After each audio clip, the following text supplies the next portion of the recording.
बिस्मिल्लाहिर्रहमानिर्रहीम। अस्सलाम वालेकुम student. Biology 10 class chapter number हमारा सेकंड चल रहा था, होमियोस्टेसिस। उसमें आज का हमारा टॉपिक है इंसान का urinary system, human urinary system. Last time भी हमने इसके चंद एक कंपोनेंट को डिस्कस किया था। अगर आप इसके कंपोनेंट की बात करें,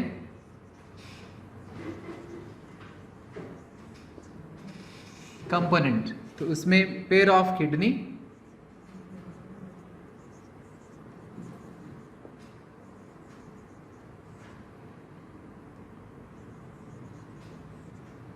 उसके बाद यूरेटर,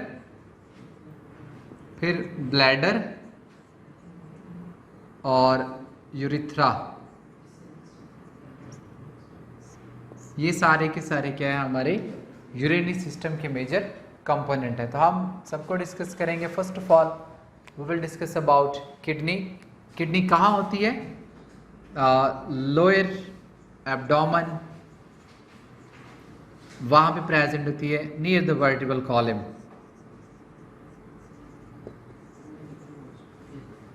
वर्टिब्रल कॉलम,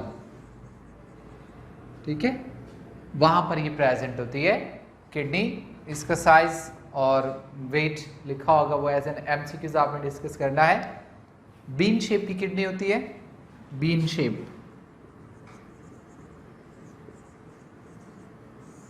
ठीक है, और इसका डिप्रेस्ड हुआ कनकेव पोर्शन जो है वर्टिब्रल कॉलम की तरफ होता है, ठीक है। तो ये थोड़ा बहुत इंट्रोडक्शन था किडनी के बारे में।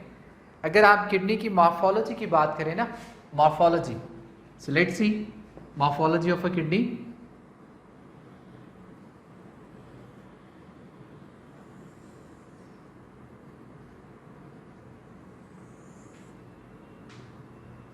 ये किडनी की क्या है मॉर्फोलॉजी। मॉर्फोलॉजी आपको पता है दो तरह की एक्सप्लेनेशन होती है मॉर्फोलॉजी में।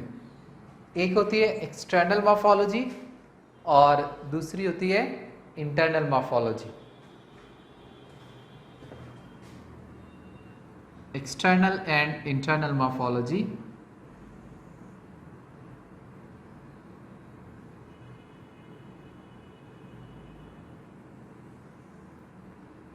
ओके, ये इसके बाहर एक मेम्ब्रेन होती है यहाँ पर, इसके ऊपर एक बारीक थिन सा ट्रांसपेरेंट पर्दा सा आप कह लें होता है,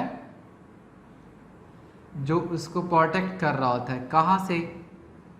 किसी भी किस्म का इंटरनल माइक्रोबियल इन्फेक्शन। ये थिन मेम्ब्रेन है। इसके अलावा इसके ऊपर ग्लैंड्स प्रेजेंट होते हैं। ये इसे हम कहते हैं एड्रीनल ग्लैंड।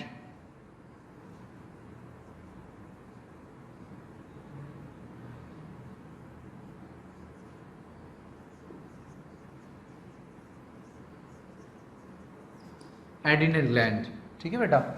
ये मॉर्फोलॉजी है, बीन शेप है। अब आप इसकी अगर आप इंटरनल एनाटॉमी को देखें, यानी आप इसका क्रॉस सेक्शन लेकर अगर आप देखें, काट के अगर आप देखें, तो आपको बाहर ब्राउनी हिस्सा नजर आएगा जो डार्क ब्राउन होता है।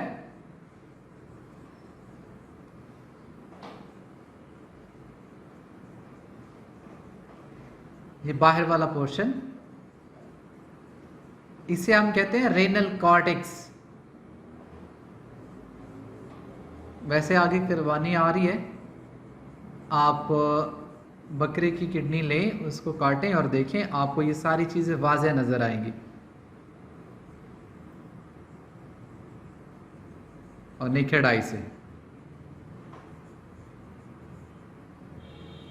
ठीक है। ये बाहर वाला पोर्शन है रेनल कॉर्टेक्स।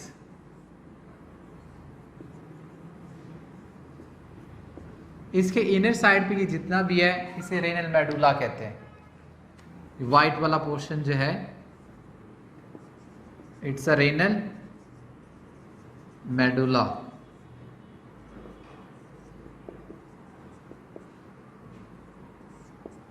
अब इस रेनल मेडुला के अंदर कुछ और स्ट्रक्चर्स प्रेजेंट होते हैं, उन्हें हम पैरामाइट्स, रेनल पैरामाइट्स का नेम देते हैं। यहां अगर आप देखें ना, ये सारे स्ट्रक्चर्स कुछ इस तरह से प्रेजेंट होते हैं, पैरामाइट लाइक।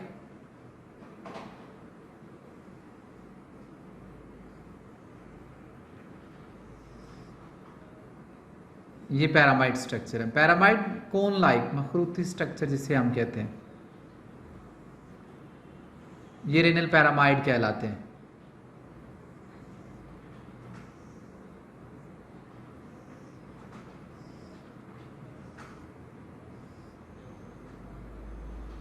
ठीक है, ये सारे के सारे क्या हैं, रेनल पैरामाइट।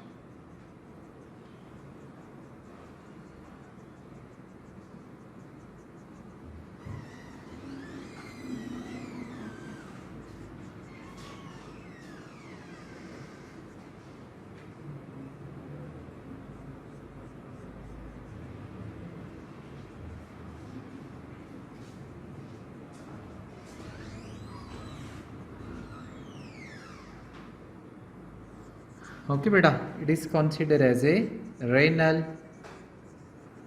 पैरामाइट। ठीक है, और यहाँ पे अगर आप देखेंगे तो एक कैविटी सी बचती है, अगर आप चाहें तो मैं इसको यूँ सर्कल कर देता हूँ, ये कैविटी बचती है, इसे हम कहते हैं रेनल पेल्वस, रेनल पेल्वस। ठीक है, ये सारी इसकी इंटरनल एनाटॉमी है। अगर आप यहाँ से देखें तो ये डिप्रेशन है, यहाँ से क्या हो रहा है, ब्लड वेसल्स का आना जाना है। ठीक है, यानी ब्लड वेसल्स यहाँ पे एंटर भी हो रही है और इसी पॉइंट से ब्लड वेसल जो है वो बाहर भी जाती हैं। ठीक है, arteries, blood vessels mean artery and when. ठीक है, ये सारे जा रहे हैं और इधर से यूरेटर भी जो है वो यहाँ से ही जो है वो निकलता है यूरेटर। ये ब्लड वेसल्स और ये यूरेटर। ठीक है, और इसका ये जो डिप्रेस्ड एरिया है, ये गड़ा नुमा साख, इसे हम कहते हैं हाइलस। ओके बेटा, हाइलस। तो ये सारी की सारी क्या है, morphology of kidney, internal anatomy. उससे पहले हमने एक्सटर्नल भी बात की थी। अब आप देखिए बेटा कि किडनी का जो basically structural and functional unit होता है उसे हम कहते हैं nephron.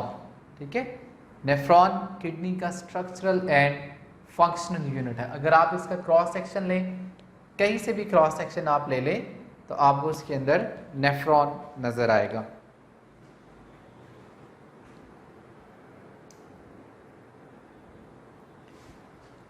So let cross section, आप यहां से क्रॉस सेक्शन ले लें, यानी कि आप उस क्रॉस सेक्शन लेंगे तो आपको जूम करके दिखाना पड़ेगा। ये आपने जूम किया तो आपको जो स्ट्रक्चर नजर आएगा वो पूरे का पूरा नेफ्रॉन का होगा। तो नेफ्रॉन की अगर आप मॉर्फोलॉजी देखते हैं तो उसमें बेटा ये first of all cup shape structure होता है जिसे हम कहते हैं बोमेन कैप्सूल। ये ओके, अब बोमेन कैप्सूल से आगे सारा वो ट्यूबुलर सिस्टम स्टार्ट होता है जिसे आप रेनल ट्यूब कहते हैं सारे स्ट्रक्चर को, और उस रेनल ट्यूब के डिफरेंट पॉइंट्स, वहां पे फिर डिफरेंट नेम। ये जितनी भी है बोमेन कैप्सूल के बाद ये सारी रेनल ट्यूब,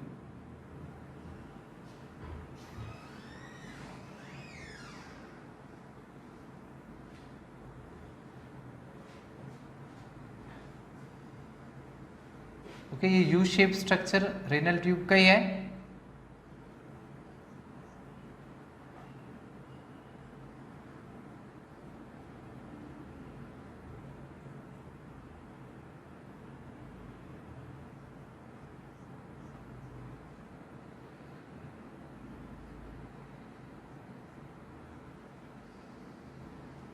ये भी आगे जो है वो रेनल ट्यूब भी है, और एट द एंड ये एक बड़ी डक्ट में जाकर एंड होती है जिसे आप कलेक्टिंग डक्ट कहते हैं।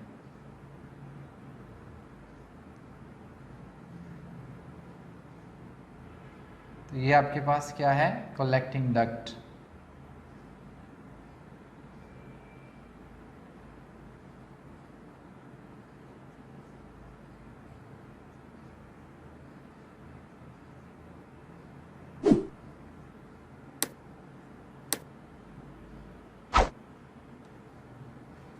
ओके बेटा, ये है बोमेन कैप्सूल,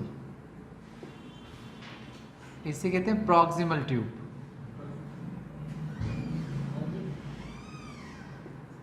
या उर्दू में कहते हैं पहली बलदार नाली।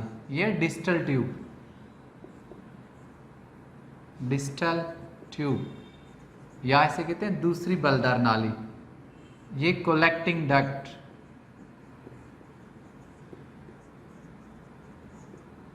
इसे हम कहते हैं लूप ऑफ हेनले। ओके, तो ये सारा जो है वो इसका स्ट्रक्चर है। इसमें एक असेंडिंग है, एक डिसेंडिंग है। इसके अलावा आप यहाँ देखिए ब्लड वेसल्स वो आ रही हैं, तो उसमें से देखिए एक ब्लड आर्टरी आती है ऊपर से, और इधर आकर आर्टियोल्स में चेंज होती है, फिर आगे जाकर कैपिलरीज में। तो इस बोमेन कैप्सूल के अंदर वो कैपिलरीज बनती है जिसे ग्लोमेरुलस कहते हैं, ग्लोमेरुलस। ठीक है, ब्लड कैपिलरीज का गुच्छा सा होता है, और फिर ये कैपिलरीज दोबारा से आर्टियोल्स में जाएगी, और फिर कैपिलरीज में कन्वर्ट होगी, और ये सारी नेफ्रॉन की इस ट्यूब को क्या करेगी, सर्कुलेट कर लेंगी। ठीक है, ये ब्लड वेसल्स है वही वाली, ये इसको सर्कुलेट कर रही है। अब ये क्यों सर्कुलेट करती है, क्या इसका फायदा है? तो इसका फायदा रीअब्जॉर्प्शन करवाना। ये ब्लड वेसल्स वो, और यहाँ से फिर ये बॉडी से और स्ट्रक्चर से क्या होगी, बाहर चली जाएगी। ठीक है,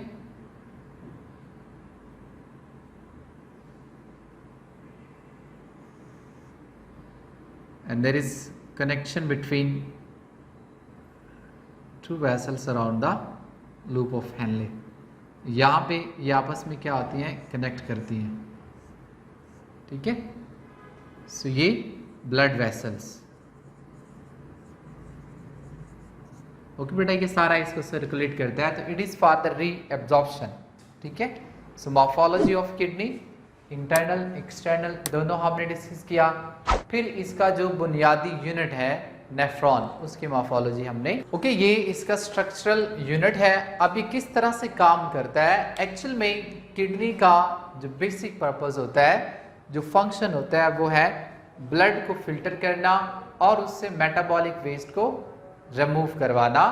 ठीक है, मेटाबॉलिक वेस्ट कहाँ से आते हैं? हमारी बॉडी के अंदर देखें बहुत से रिएक्शंस हो रहे होते हैं, हम फूड ले रहे होते हैं, उस खाने का मेटाबॉलिज्म होता है, फिर उसमें वेस्ट आता है, बहुत सी ड्रग्स हम ले रहे होते हैं, ड्रग्स में मेडिसिन वगैरह को अगर बीमार है तो डिफरेंट प्रोडक्ट हमारी बॉडी में जाती हैं। उन प्रोडक्ट को फिर हम क्या करते हैं, मेटाबोलाइज यानी मेटाबॉलिज्म परफॉर्म करेंगे, और उसमें से कुछ वेस्ट प्रोड्यूस होगा।